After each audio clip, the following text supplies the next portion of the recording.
শ্রাবণ মাসে পরপর শুভ যোগ। শ্রাবণের প্রথম সোমবারে দুটি বিরল কাকতালীয় ঘটনা। 3 শুভ যোগে দুর্লভ সংযোগ। শিবের কৃপায় বাধা বিপত্তি চূর্ণ, খুলবে কপাল। বন্ধ ভাগ্য কখন যে তালা খুলে ফেলতে পারে বুঝতেও পারবেন না।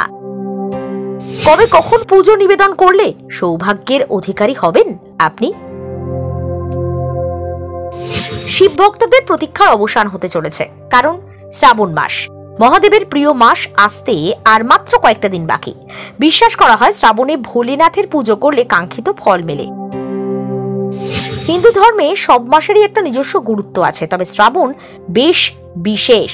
এই মাসের প্রত্যেক দিন ভগবান শিবকে উৎসর্গ করা হয়। এবার শ্রাবণ মাসে জ্যোতিষশাস্ত্র অনুসারে বিরাট আশ্চর্যজনক কাকতালীয় ঘটনা তৈরি হচ্ছে, যা বহু বছর পর ঘটছে। শ্রাবণ মাসে রুদ্রাভিষেক করার অনেক গুরুত্ব রয়েছে, অনেকগুলো শুভ যোগ তৈরি হচ্ছে।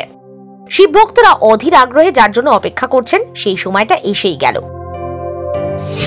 এবার তো সোমবার সোমবার মানে শ্রাবণ মাস জুড়ে উপোস করার ভক্তদের যে নিয়ম, যে রীতি, সেটা তারা শুরু করে ফেলবেন।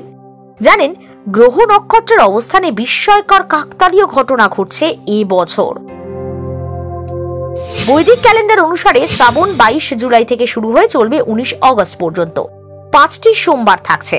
প্রথম সোমবার 22 জুলাই, দ্বিতীয় 29 জুলাই, তৃতীয় 5 অগস্ট, চতুর্থ 12 অগস্ট, পঞ্চম শ্রাবণ 19 অগস্ট। কয়েক দশক পর এমন একটি শুভ উপলক্ষ এসেছে যেখানে শ্রাবণের শুরু সোমবারে, শেষ সোমবারে। শ্রাবণ মাসে অনেক বিস্ময়কর শুভ যোগ তৈরি হয়েছে। 22 জুলাই শ্রাবণের প্রথম দিনে প্রীতি যোগ আয়ুষ্মান যোগের সঙ্গে সিদ্ধি যোগের চমৎকার সমন্বয় হয়েছে। এটা সোমবারে শুভ। এমন অবস্থায় শিব মাতা পার্বতীর পুজো করলে, তাদের অভিষেক করলে সমস্ত ঝামেলা দূর হবে। প্রীতি যোগ শ্রাবণের প্রথম দিন 22 জুলাই প্রীতি যোগ চলবে সারা দিন ধরে, রাত 8টা 50 শেষ হবে। শ্রাবণ মাস শুরু হবে সিদ্ধি যোগে। 22 জুলাই দিনভর সিদ্ধি যোগ থাকছে। এই সময় পুজো করা অবশ্যই আপনাকে সফলতার দিকে এগিয়ে যাওয়ার একটা উৎসাহ দেয় বটে। এই সময় পুজো করা মানে আপনি জীবনে সফল হবেন তার নিশ্চিত গ্যারান্টি মিলে যাওয়া। আয়ুষ্মান যোগ 22 জুলাই 8টা 50 থেকে শুরু হবে রাতে, পরের দিন 23 জুলাই পর্যন্ত চলবে। তাহলে বুঝতেই পারছেন, আলাদা একটা গুরুত্ব তো শ্রাবণ মাসের রয়েছে।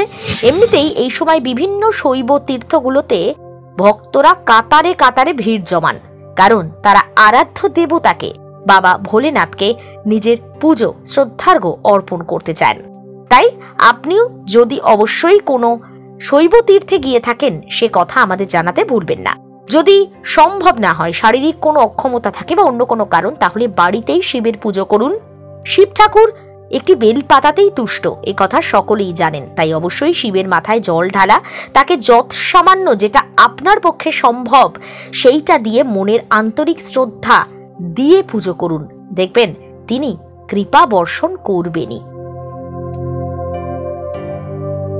দেখতে থাকুন সাজবেলা ডিজিটাল। সফল হোক স্বপ্নের।